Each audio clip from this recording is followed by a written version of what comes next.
Hello everyone, welcome back for the fourth Tadaima Fine Art Friday Artist Talk. Today's artist is photographer Shane Sato.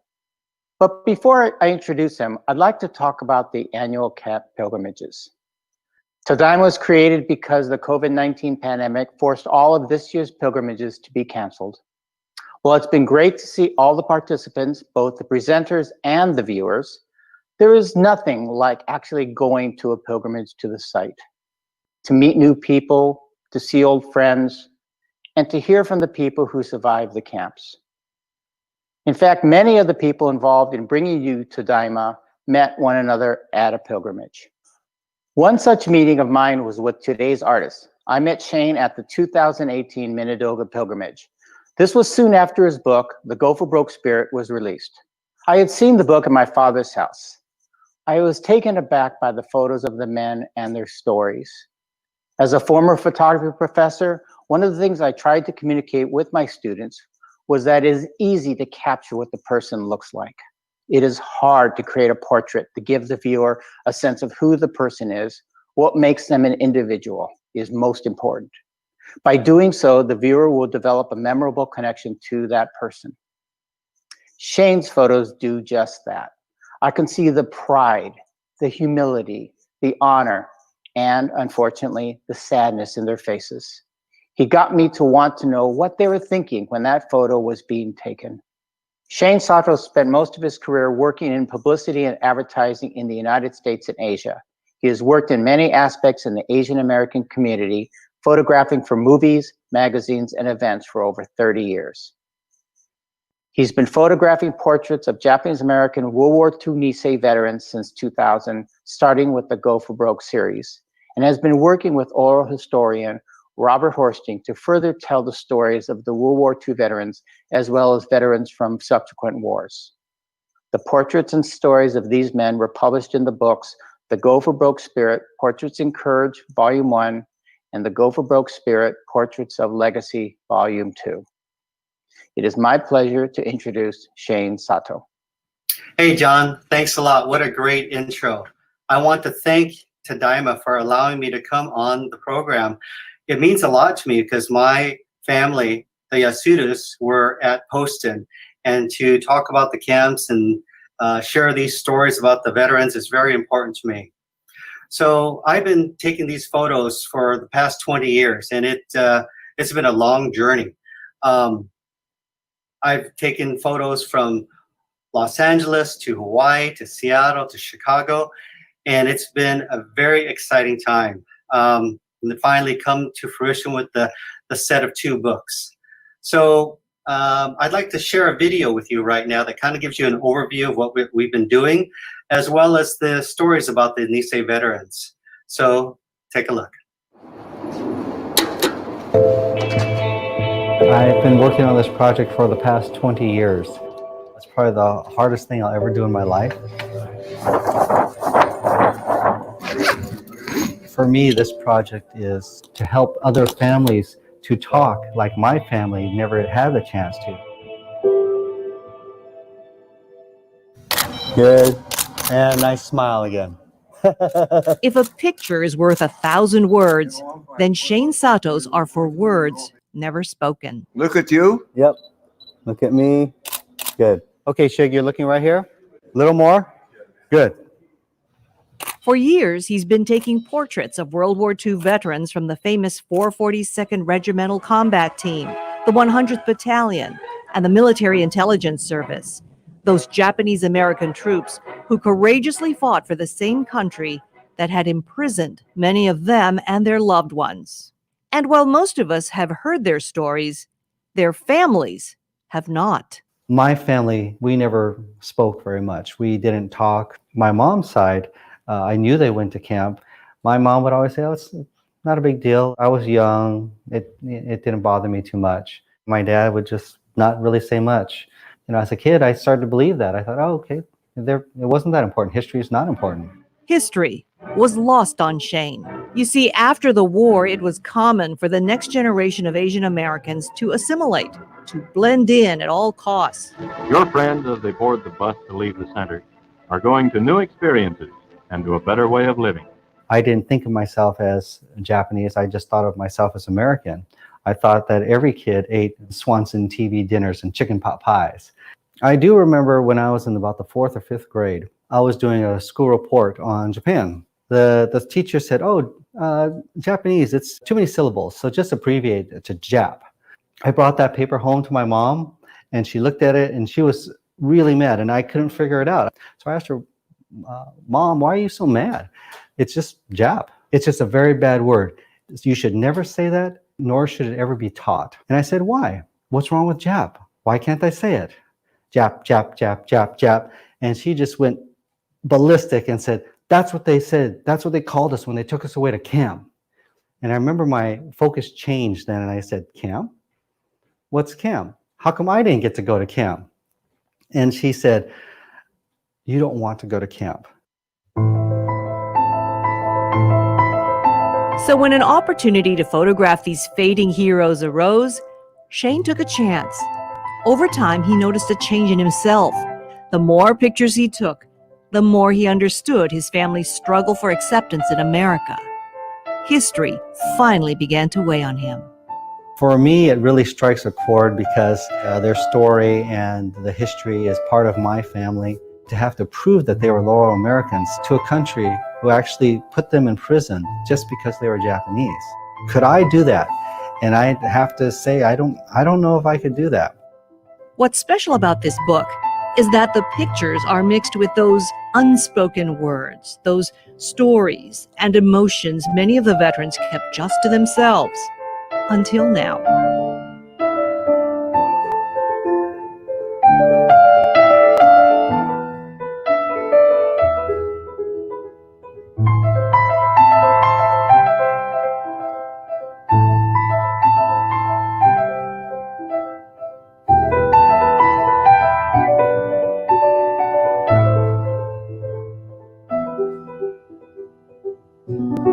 Right there. All right. Is it on? Yeah. The Medal of Honor ribbon. You know, for Christ's sake, I haven't seen you in a long time. We're joining the army again, I guess. For the veterans, this is one last chance to put on their uniforms. Can't believe that he's gained so much weight and nothing fits. The fact that Jimmy came, I was super excited because I knew that would be the last time he ever puts on his colonel uniform. And he said he gained weight. He just got out of 10 cancer treatments. So he's eating well, which made me really happy that it didn't fit him. This one fits. This one does fit, yeah. This is going to be good. Oh, this is his jacket. wow, that's great. Once they had the uniforms on, it did change their persona. It did change how they felt. Put it on. You forgot how heavy they were, didn't you? It seemed like they were back in that time. They felt that pride, and they definitely had that strength. It showed a different side to them that they don't always show everybody. These are Nisei, Japanese men. Luckily, I'm able to somehow draw some of these emotions out. Otherwise, they would all just stand there motionless.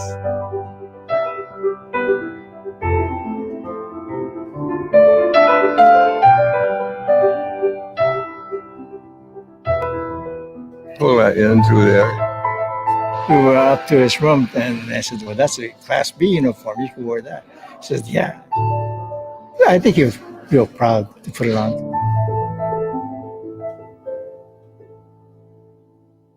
The race against time for them to see the book is definitely now. Frank Muromatsu, son of Sugoi. Not long after his book was published, Shane was able to give his book to veterans and their families. The impact was immediate and profound. Oh, I feel very proud. A little sad too. I miss him a lot. The picture shows him perfectly. That's Frank. That's when I used to be. was very meaningful, especially these older guys. I consider myself young at 91. It's a good way to preserve history. I hope that we learn from our mistakes of the past and internment and anything that's close to that never happens again. This happened just 70 years ago. History can repeat itself if we don't continue and remember these stories. Many Nisei fought and died for my future. They went go for broke. And now it's my turn to carry the torch and help the younger generations remember them and keep their spirit alive.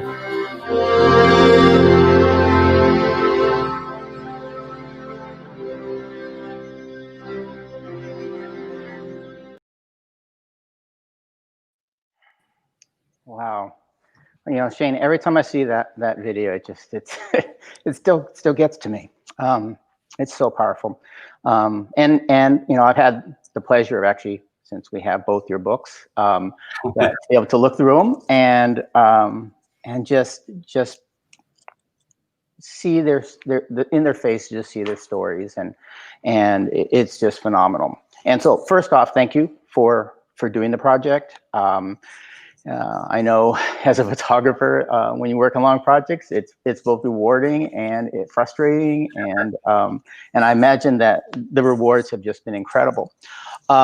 And so, as a photographer, probably one of the things that I get most often in Artist Talk is the question, you know, how did you start this project? So I'm going to ask you, how did you start this project? What made you decide to do this? All right. Well, first off, I'd like to give a shout out for the video, which won an Emmy, by the way, in the Northwest region. Randy Ng shot and produced it, and Lori Masakawa narrated it. So have to give a big shout out to them for that video. Yeah.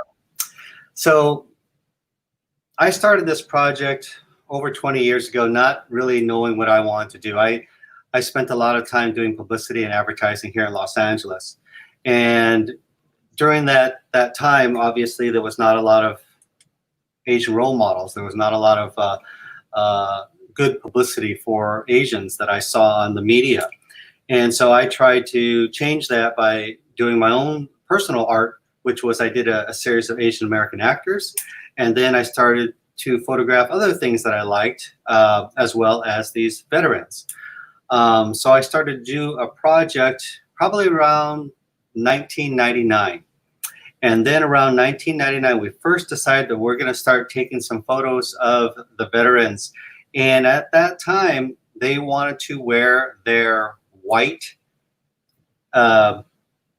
uniforms or go for broke outfits, their club outfits. And as you know, as a photographer, wearing white is a photographer's nightmare. So what I tried to do is for that particular project, I had them stand against a white background. So your focus is not on the white shirt, but then on their face. And then because of that as well, they're wearing the white shirt. Everything tries to go focused onto the white shirt. But I try to therefore bring out some of their personality to add to a very stark white environment.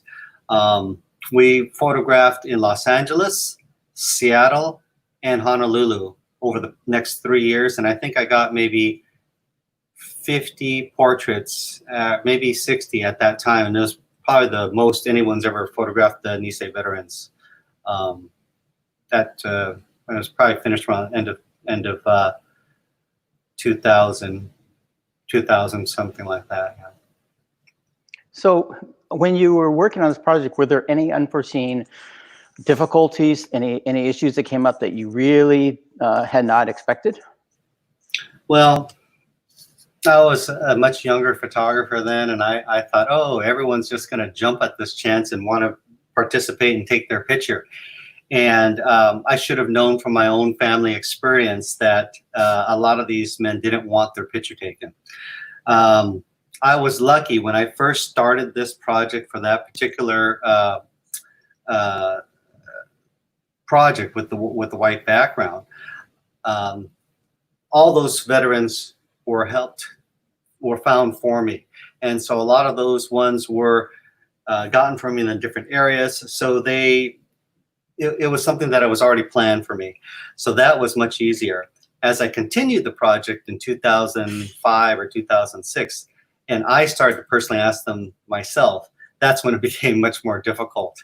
And when I decided to change the project, I didn't obviously want to photograph them in the white uniforms anymore.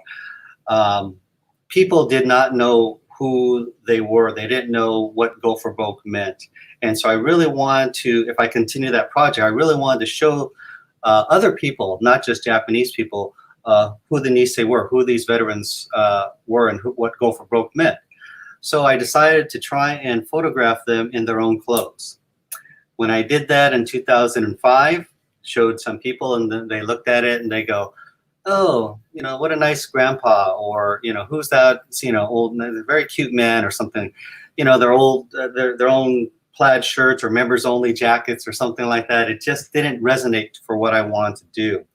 So I remember a lot of my friends during the Nisei Week parades here in Little Tokyo, they would ride in the Jeeps and they had their uniforms and they would do reenactments. So I thought, well, maybe I could try and get them to take some of the photos in the actual clothes.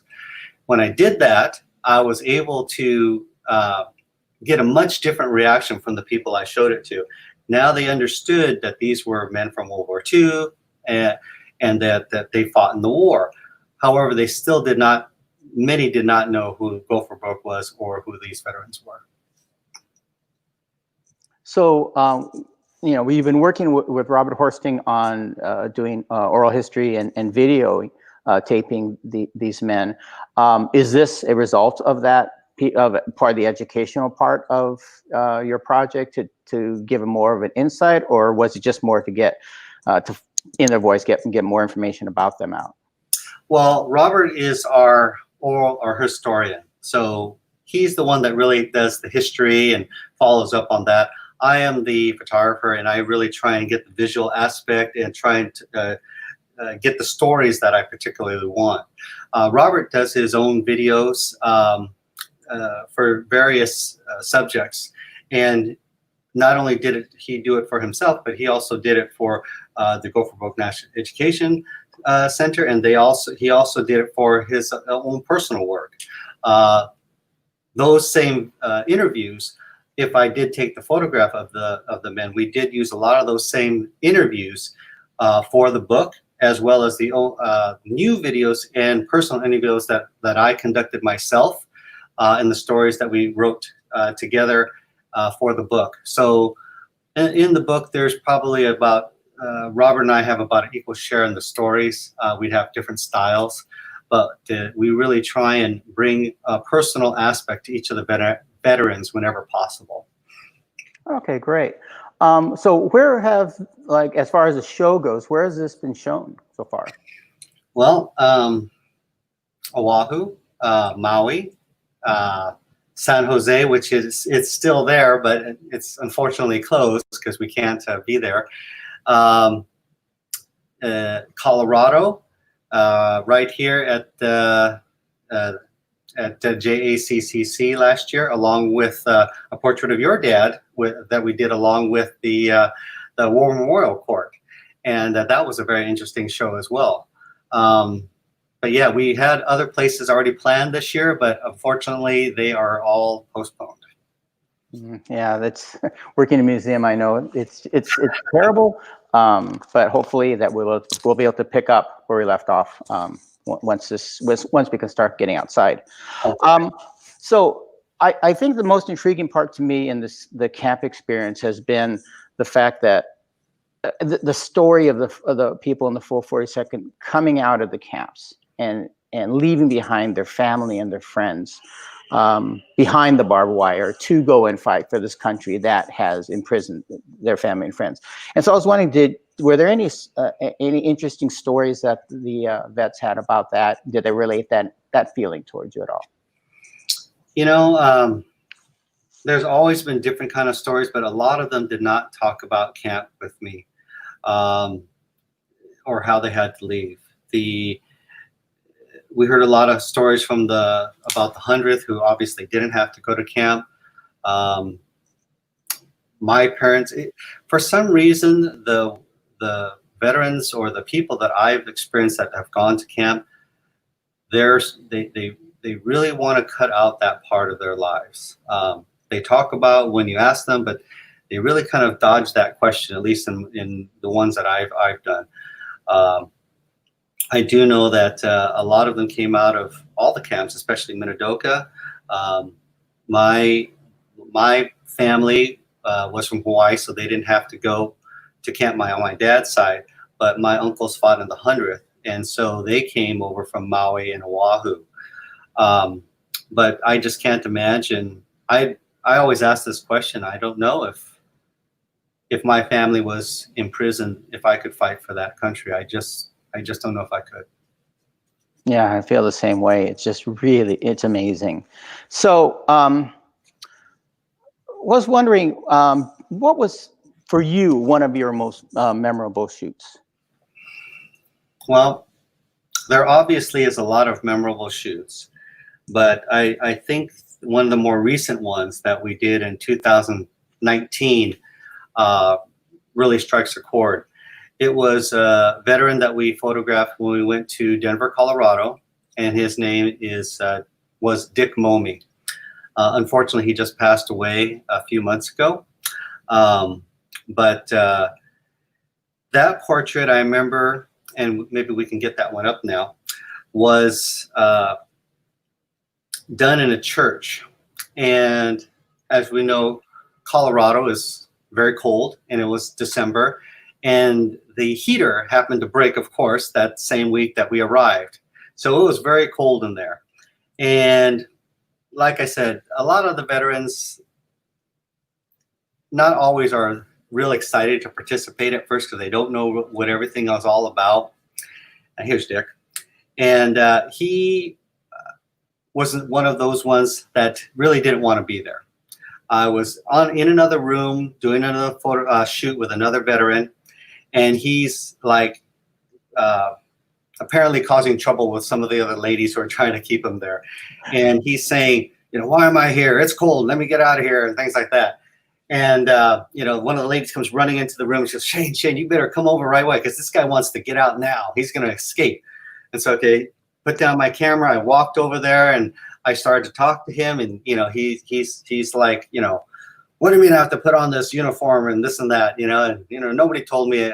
I'm pretty sure they did, but he just wanted to leave. But he basically, I'm working in Hollywood, working with celebrities and things like that. A lot of times you only have a few minutes. You have to be real quick thinking. And I immediately started thinking, what are your hobbies? And he says, oh, I used to box. And I said, oh, can show me some stances. And he showed me this stance right here like this. And, I said, I bet you really want to hit me right now. He goes, yeah. I go, okay, give me your best punch. And then we got this shot right here. Coming up, there you go. So after that, he gave me that punch and he relaxed and he was happy after that. He was much more willing to do the shoot, put on the clothes, and he spent some time with us. And amazingly enough, this became the cover for the second book. So no matter how something starts out, you really don't know what you're going to get until after the shoot. And so I was really happy that this became our cover photo for the second book. Unfortunately, he passed away before I could personally give him his book, but he did see the portrait right before he passed away, and his family's very happy for it. And I'm very happy. It's one of my favorite shots. Wow, that's a great story. This is, for those of us that are photographers and photograph people, this is one of the great things about doing it is we get this amazing insight, amazing stories, amazing connections with the different people. Since you mentioned that Dick has recently passed away, Boston Sakai recently passed away also. And so I was just wondering what it was like photographing him, because you photographed him also. Yeah, it's really sad that Lawson was obviously a cornerstone of the community. Everybody knew who he was, and when I first saw him, I didn't think he was a World War II veteran because he looked like a GQ, senior citizen model. Yeah, he was in really great shape. Maybe we can go to that particular photo right now.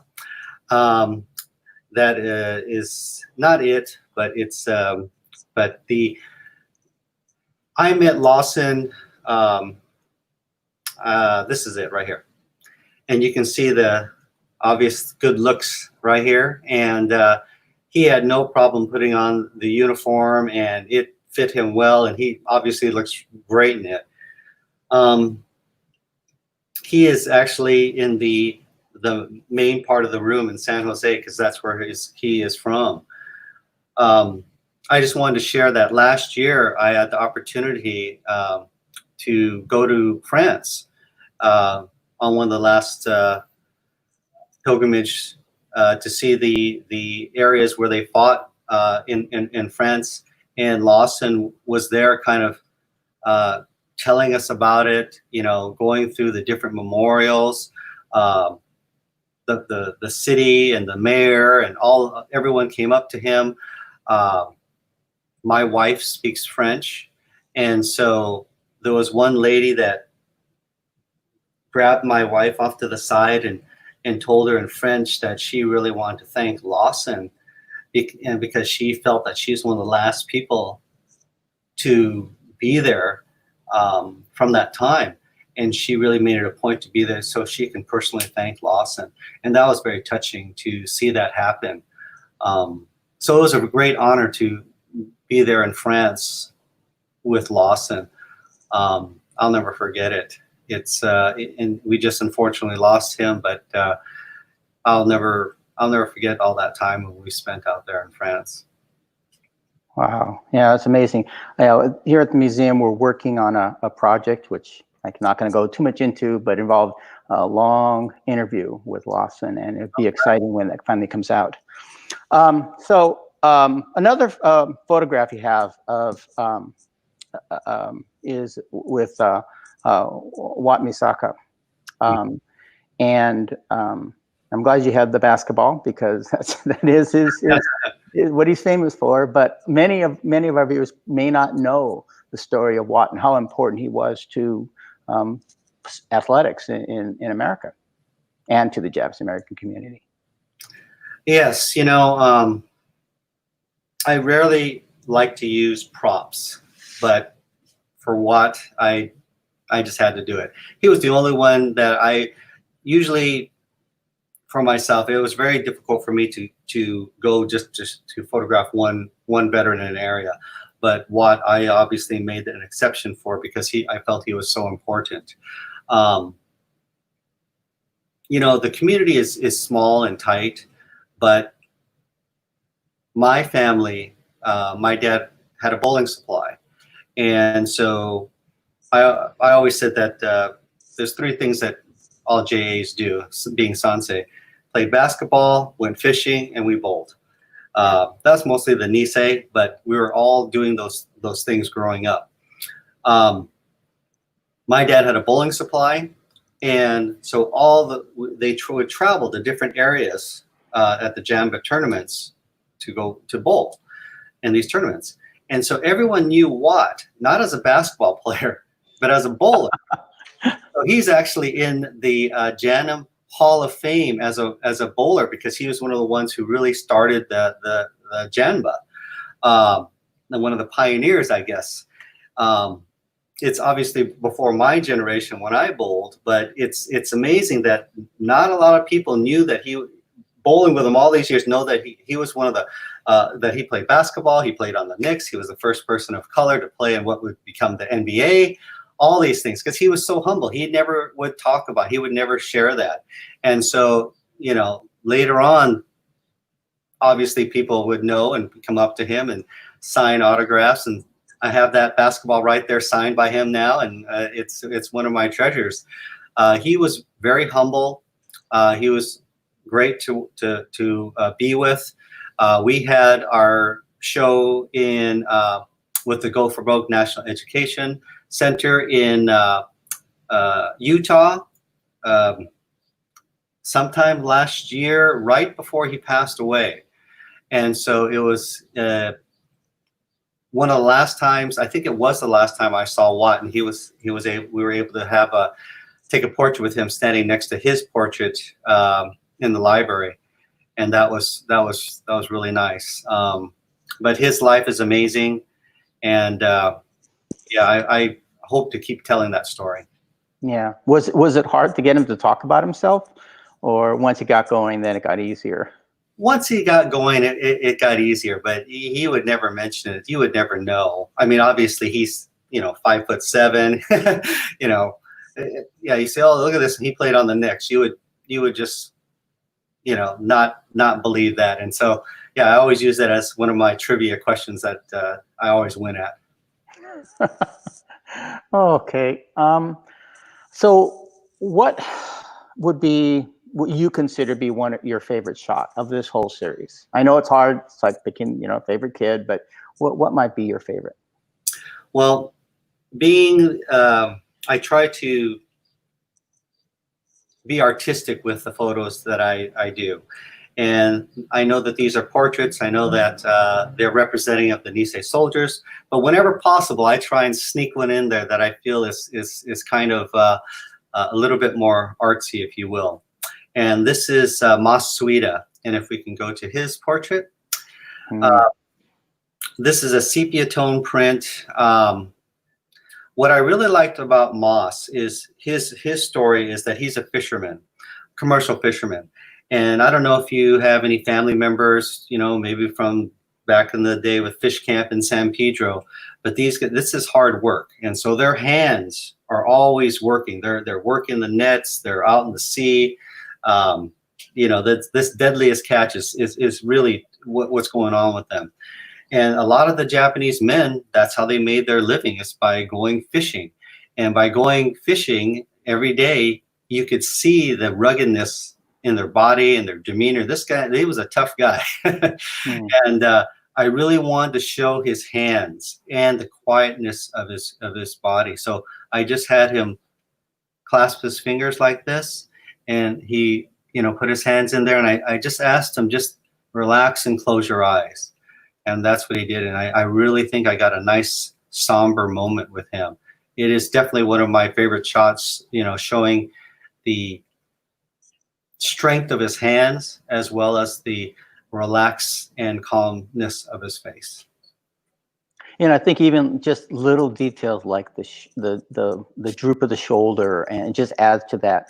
It gives a sense of a weariness, but a calm to it. And these men lived incredible lives, and and for many of you caught them very, very close to the end of their lives, or at the point where they can look back and hopefully take pride in their accomplishments of what they did. They were so responsible for so much. There was another side story to that one too, John. The exhibition that we had at the JACCC. This portrait was up, and we asked Moss's family if they would want to bring him up, and pretty much all of them said, "Oh no, he's not going to come. He just turned 100. He just had his 100th birthday. There's no way he's going to want to come. He's going to be too tired." But when he found out he's going to be in the show, he goes, "No, I want to be there." So amazingly, they drove him up that day, and he came out, and I think they had a little. I think he told the crowd he was 100, and everyone was saying happy birthday to him. So I think he had a great time. And the whole family, I believe, was really excited that he wanted to come out and that he was able to make it. I mean, 100 years old, right? Oh, that's amazing. Wow. And also aside, for you photo geeks, this is just beautiful lighting. I am just absolutely blown away by your lighting to capture the character on his face. Just fantastic. But you're asking, you're talking about being a fisherman. Where do you remember where he actually was from? Where he fished? He fished in San Diego, and he pretty much lived out his life in San Diego. He ended up going to Poston, I believe. I'm not positive on that, but I think he's one of the ones that ended up going to Poston. I think if it's not him, there's about 3 of the veterans that I went to San Diego to photograph. He might have been drafted right into the Army or volunteered right into the Army right at that time.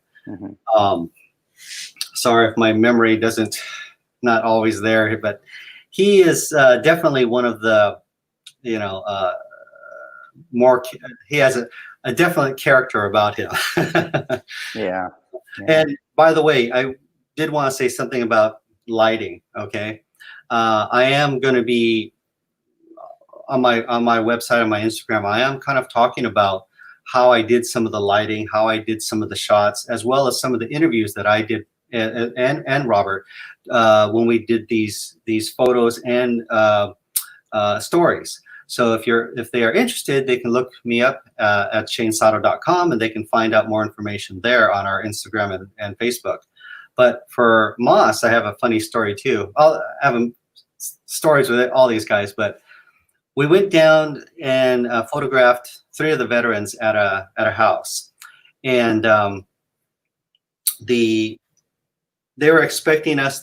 When I got there, I said, "Oh, let me look for a location," and so they go, "Oh, there's some nice rose bushes in the back, or over here there's some pretty flowers and things like that." And I said, "No, can I take a look at your garage?"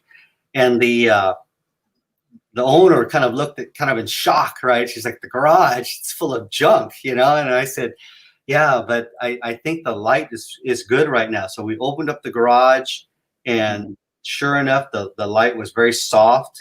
And I said, "We'll do it in here." And she was just mortified.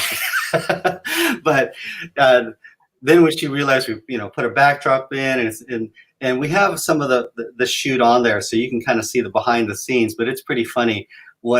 This is obviously not what it looked like behind the scenes in the garage, but thank you very much. But yeah, that natural light really worked well that day. Yeah. Okay, so we have some questions coming in, so we'll get to some of the questions right now. Rod Nakanishi asks, since Shane is still shooting, is a volume 3 planned, and how can I order volumes 1 and 2?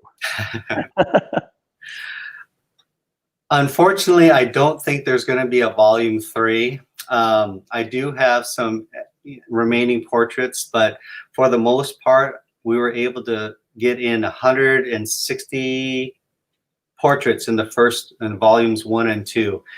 And I'm very happy with that. I think that's where it's going to stay for this project. You can order the books at shanesato.com, or I'm sorry, that is my website. You can order the books at thegofforbrokespirit.com. And from the Go for Broke Spirit, you can also check out the Go for Broke Spirit Instagram and Facebook sites, which we are going to be talking more about how we photographed and did the interviews. And I'm sure Shane really would like your order, because if you look behind him, he would like to get his room back from all the boxes of books back there. Yes. This is a background that you should not use for your own photographs, but it is a 4-foot-high wall of books. Yeah. We were expecting to be traveling for the past 3 or 4 months, doing the pilgrimage and doing some other exhibitions and shows, but unfortunately we weren't able to do that. But it's okay. We can do something like this, and this is great. Okay, great. So Spencer says, Spencer Saito says, hello. Is there a book available about the Lost Boys in the 442nd? So is that the Lost Battalion you might be talking about, or is there another Lost Boys? I'm pretty sure he's talking about the Lost Battalion, not the movie, The Lost Boys. Yeah. I'm sure there is. I am not aware of that particularly. We are asking some questions actually about some people that they knew, if they knew some of the men in the Lost Battalion. I don't think that any survivors are left, but I think that their family does remain, and some people have been trying to find them. So again, on my website, we're going to be posting these letters that people are trying to find some of these other people, and if you have any other knowledge, we're trying to share that information. On another note, I thought this is kind of interesting. because we're sharing this information about other stories. There was one of the men, Tosh Yasutake, and when we went to France with Lawson, I showed the first book. The first book is here, and to some of the French reenactors that were with us, and lo and behold, the man is looking through and looks at a name and says something and takes off. He comes back and he shows us these dog tags, and a man, Toshi Yasutake. Wow. Turns out that this man was the same Toshi Yasutake in my book. He was a medic, and the hill that he found the dog tags was right next to the field hospital where he would have or might have worked. And we were just amazed because it had to have been the same person. And it's maybe something that, you know, maybe there's someone else that God wants me to photograph and share these stories, because not only is it's not too much of a coincidence of having the same French man find these dog tags of a man that was in my book that I photographed. And it was just amazing. We're trying to see if he might donate one of them back to the family, because Tosh passed away a few years back. But, you know, these guys, they scour these mountains for these trinkets, and they're like, you know, they're personal treasures. So we're going to see, but it's those kind of stories that I really remember and like to share. Yeah, that's an amazing story. Okay, so we have MJ Vega actually has a couple questions here. One is, with the Nisei generation passing away more each day, how important do you feel preserving these individual stories for future generations is? Well, that's pretty much the whole premise of my book. I really felt that this needed to be told. When I first started this series, I had no idea if it was going to be just some portraits that we're going to show in a gallery, something that I'm going to have in a future. There were very few. Internet was fledgling for us back then, and it was something that I just felt needed to be done. So I really do hope that the next generation wants to take a look at these men in a different way, using art and personal stories. When I was growing up, I didn't like history. I didn't like going to school that much. But not that everyone else shouldn't, but you should. But for me, the arts is really what drew me to do this book. And I didn't want to make it a history book. This is not a history book. This is a portrait book. It's meant to be looked at so people can look at the art, they can see it, they can look at the personal stories, then get interested, and then go research on their own, whatever particular part they want to see, whether it be about the camps, whether it be about what they did after the war, whether it be about the World War II veterans. It all encompasses. And to me, it's very important to share these stories, because my family never told me anything. My mom, even when I started to get involved with this, really didn't tell me very much about camps, very much about what her life was. My dad, my uncles passed away before I really started talking to them about that. And I really lost that history. And for me to try and share it and to do it in a way that hopefully people might get interested in a different way through art is really important to me. I hope that the younger generation will continue to share their stories as well. You know, as a person that got their BA in history, it hurts. You didn't like history, but you know, I think I really disagree with you on your book being a history book. It is actually a really good history book. because it isn't one that's just going to sit up there and lecture people and just give factual information out. It gives facts, it brings history, but it brings it to life. It allows the viewer to become more involved, emotionally involved with the history that's on the pages. And that's, I mean, think about the fact that you didn't, you said you didn't like history, but your project made history come alive for you. And I think that the books do a great job of doing that. So, yeah. So, and so let's see. So MJ's Vega. Second question is, have you personally visited any of the camps? Yes, I have visited Minidoka, and I visited Manzanar, and I visited Poston, which I am now a board member of, and this is our Poston logo shirt here. But yeah, my mom went to Poston, so I got more involved with that. Minidoka, because I've always wanted to go there from Seattle, and Manzanar, when we would take our yearly fishing trips to Mammoth and go come on back and see the growth of that camp has been amazing. But yeah, I actually really wanted to take one of the veterans, Hirohara, who lived here in Los Angeles, who went to Manzanar.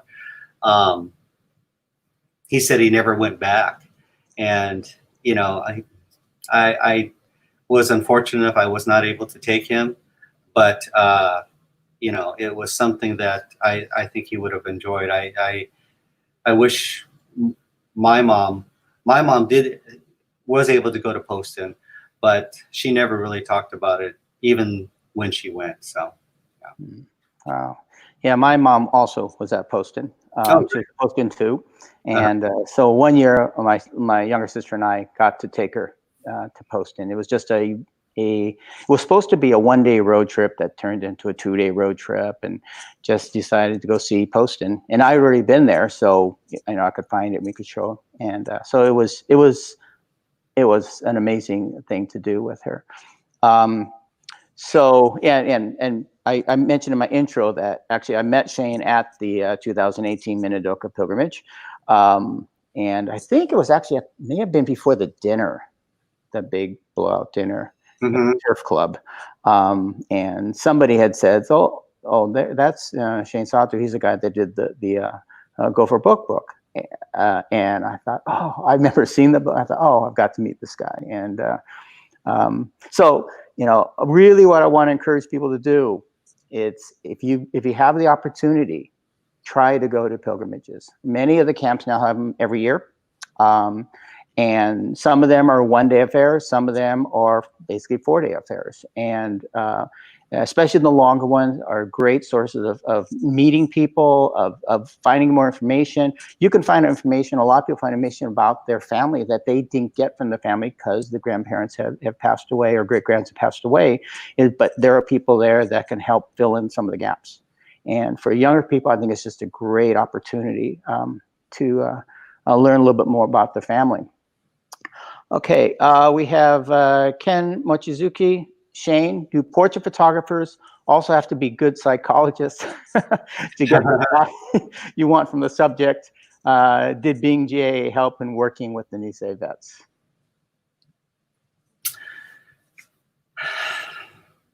I don't know about psychologist is the right word, but I think you have to be able to connect with people quickly.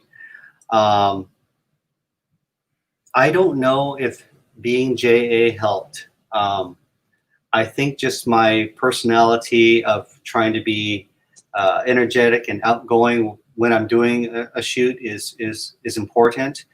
I think maybe being JA allowed me to get my foot in the door, but even when I got there, a lot of them, the people who worked at the different sites or the veterans themselves didn't really know who I was. There were always some hesitations, especially when it came to doing a portrait and then ask them to do a portrait with a uniform on. And it's something that they just weren't used to and comfortable with. And so a lot of times, and I'll tell you a story how I did this, and working with the veterans is one thing, but getting them to come to the shoot or is another. So a lot of times I would go and try and photograph the men at one of their wine hangouts or one of their club nights, and I would sit there and try and ask them to take photos. And sometimes I would sit there for 2 hours or so, and maybe I'd get one guy interested, or sometimes I wouldn't get any interest, or someone say, I don't want to do it. And then what I found out is at each of these functions, there's always a lady that all the guys gravitate to, and they all talk to, and whatever she says goes. So I realized that, and when I went to Seattle, it would be Debbie. When I went to Hawaii, it'd be Stacy. And when when I had them on my side, then they would say, oh, okay, they would do it. I got much more success later on photographing when I had those ladies on my side. The other thing is that probably the past 4 or 5 years, it was a lot easier to take the photos because a lot more of them would be willing to do that. Was it their own mortality? Was it they saw the grandkids running around? I'm not sure, but because of that, it became much easier when I asked them to do the portraits. I had a much better response than, let's say, 10, 12 years ago. But yeah, it definitely, like with Dick Momi, you really have to act quickly sometimes. I mean, some of these guys I was doing a shoot, and the guy said, Shane, this guy's trying to escape. You better go get him now. You know, luckily he was a little older and, you know, on a walker, so that I could catch up to him and stop him. But otherwise, there's, you know, they just changed their mind, or they didn't want to be there, this and that. And so you really had to kind of coax them into, because overall, they're all, the feeling is that, oh, I'm not important. That guy over there is important. And then I'd go over to that guy and, oh, I'm not important. That guy over there is important. And I just run around the room and I'd get nothing done. And so you really had to make sure that they understood that it's important to do this. And that is really something that helped me get the photographs. Okay. So next question, and I'm not sure I can really even think of trying to pronounce this name. So, but what are some takeaways for you from interacting with these Nisei veterans, especially in the context of preserving memories of war, internment, and betrayal by the government? I think one of the general things that I've ever walked away from this is you know, fighting for like we've talked about before, fighting for a country that has their family imprisoned or their friends. Even in the men in Hawaii were obviously fighting, even though some of their friends on the mainland were incarcerated. They're very humble. They never talked bad about the government. They always felt that it was something they needed to do. They felt that if they did this, that their next generation, my life, your life, our lives here would be better. And they were right. That is something that they were proud of and was very important to them. And that humility and how they downplay it, how they say, oh, I'm not important, that guy over there is important. That is something which is universal through all of them. I love the contrast when you talk about the men's humility and thinking that for your profession you photograph celebrities and models, and I just looking at that humility contrast sometimes in there. What was it like to switch for you in the shoots, to switch to those different kinds of attitudes? You know, it's a different kind of, you know, it's a different kind of grumpiness per se. I don't know about your family, but, you know, my family, the men were a little gruff and grumpy, you know, and it's just kind of how it is. They always had a good time, but, you know, it's you know, take a photo or do something. It's just wasn't, you know, talk about themselves. No, that just wasn't part of it. When you work with in Hollywood, you always they're like, oh, hurry up, let's, I don't want to, I don't want to have time for this. Let's get it done. And these guys, it's opposite. Oh, why are you doing this for me? I'm not important. Do you really want to photograph me? It's completely different. I do have one story. Well, I have a lot of stories, but one of the guys in Hawaii that when I did the first book, we were, when I was working with this lady, Jane, who was always one of the ones that got the veterans as well, we were handing out some of the books to the veterans that participated. And one of the veterans goes, hey, how come I'm not in this book? And Jane goes, hey, he asked you like 3 times. And, he goes, well, I didn't know it was going to be good. And so, you never know. I mean, I never turned down a veteran that wanted to take or any portrait, someone who wanted to do it. So I'm glad he thought it was good, and I wish I could have taken this photo. I don't remember who he was though now, but I remember that story. Missed opportunities. So we have another question from Clement Hanami. Hi, Shane. Your photo work is amazing. Can you talk a little bit about who has influenced your style? Also, Zena Tatsugawa says hello. And by the way, Clement is my boss. Who is Zena? No, Clement. Clement's my Clement. Oh, yeah. Oh. Zena, I went to high school with and elementary school. So hi, Zena. One of my main influences is a photographer named James Fee. I worked under him for a long time. Please look him up if you ever see any books by him. Very contrasty style. I used that style for the first book, the black and white photos, where there's a lot of contrast and strength because, like I said before, there was very few Asians in general, not just Japanese, that were photographed in a way that was strong. It was always kind of weak or kind of silly or something. I didn't like that. And so I really wanted to photograph them being strong, sexy, sex appeal. And the contrasty style really appealed to me from James Fee, as well as Helmut Newton. Gosh, I'm forgetting a few of the names here, but they're all the black and white photographers, celebrity photographers that I used to really look up to. Yeah. That is amazing. I used to work at a pro camera store in Hollywood in a previous life, and James Fee used to come in all the time. And you know him? We used to go out to lunch. Was it Sammy's or? Yeah, Pan Pacific. Oh, Pan Pacific. Yeah, okay. yeah. And Helmut Newton used to come in too. So okay. I remember Helmut Newton. Yeah. Okay. Yeah. Yeah. Okay. Ryan Kozudo, do you have another upcoming project planned? Oh, do you? Like, oh, Ryan. Okay, never mind.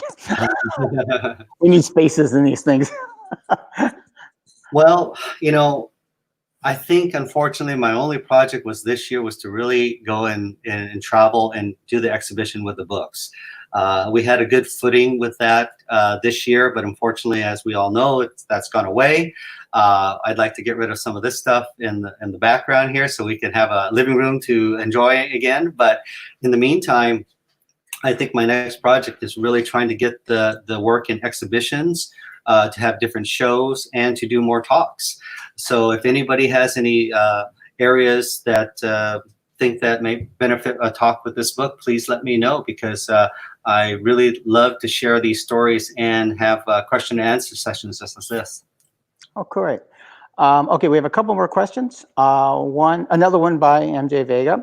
Last question for MJ. What J organizations would you recommend getting involved with? I'm writing an MA thesis on local Nisei history, and I'd like to keep a lookout for places to help at when I'm graduated.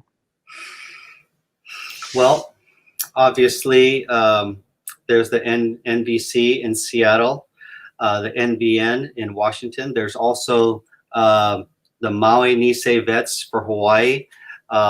In Hawaii, there's also the 100th and the 442 Club. But, with all the veterans gone, they're very short-staffed. There's a lot of, there's not that, it's not as busy as it used to be. But I definitely would consider going to the Go for Broke National Education Center here in Los Angeles. There's also the Hawaii, because the Hawaii veteran story is much different than the mainland veteran story. And the Hawaii guys will always tell you that they came first, and that they should be remembered first as the 100th. And I tell that to everybody now. They pounded it in me, and I must remember that. So please don't forget to include them as well as the MIS. So 100th, 442nd, MIS. Okay, and final question from Sheila Newland. I don't remember, where did you get the uniforms for the portraits? Did some of them wear their own uniforms? Thank you. Well, another funny story here again. If you look closely, which I don't want you to do, a lot of these uniforms are reused over and over and over again. A lot of their own uniforms, if they had them, were too small, or that they didn't have them anymore. They'd thrown them away, they'd given them away. Many stories about that. A few of them did have their uniform, and that was great. They fit it, and we used it absolutely. The other ones, which was probably about 80%, we had to borrow uniforms from a few of my friends, Govan and Ken. Thank you guys. And then I purchased a few of the from these guys who make the uniforms for the particular wars. And so we used the same uniforms. We dressed it up differently. We used different props. When we went to Hawaii, they, different uniforms or guns or insignias and things like that. And so we made it look a little bit different. In Photoshop, I cleaned it up quite a bit, but if you look closely, which please don't do, you'll probably notice that there are very similar. And I only used, and the uniforms are really only meant for photographic impact. If they, obviously if they're MIS, I didn't put them in a 442 uniform, but in reality, it's not historically correct. It's not meant to be. It's just for the viewer to look at that and feel that portrait. So I hope that please forgive me if you're a history buff and you notice that the insignias are wrong or something's not right.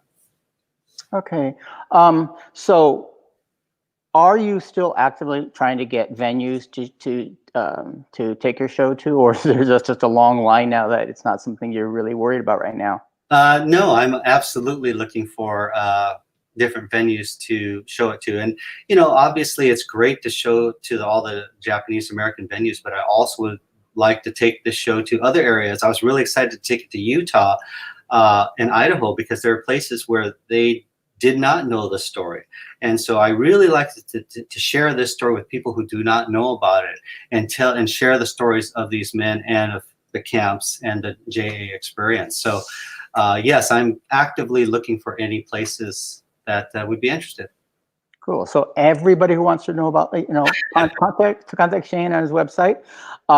Yeah, because I think that it's one thing, having lived and gone to school in the Midwest, upper Midwest for many years, it's something that a lot of times people say we never heard of it, or we knew very little about it.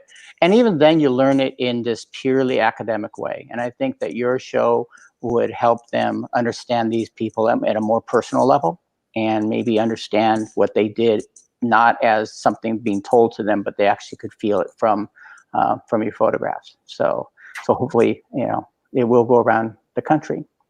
So we've gone over again, but I just want to thank you very much for participating in this. It's just been a great experience. It gave me a chance to look through the books again and enjoy your work. So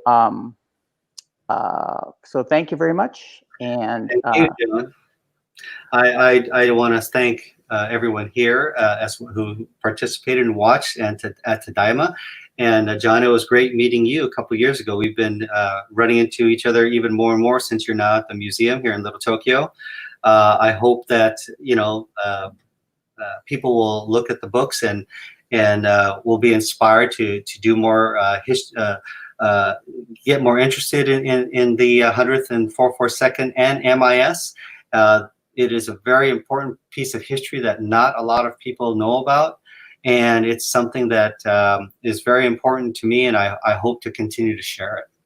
Great, great. Well, thank you.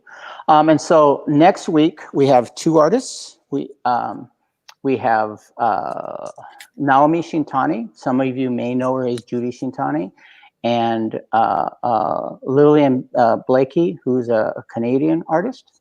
And so we'll be on at the same time at 6 o'clock next week. So with that, thank you very much and goodbye. Thanks, guys.